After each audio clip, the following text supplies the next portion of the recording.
Well, we're learning new details today on that incident that happened at the Marksville Avoyelles boys basketball game on Friday night. Harrison Batnick joins me now in the studio with more. Harrison, what did you find out?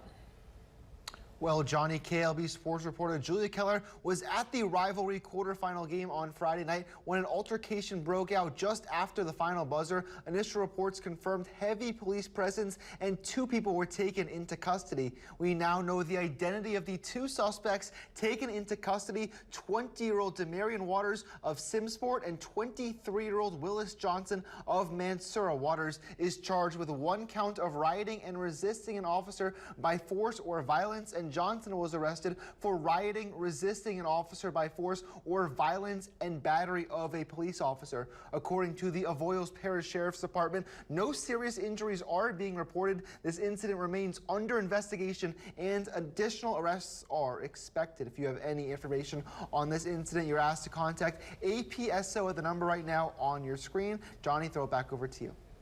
All right, thank you, Harrison.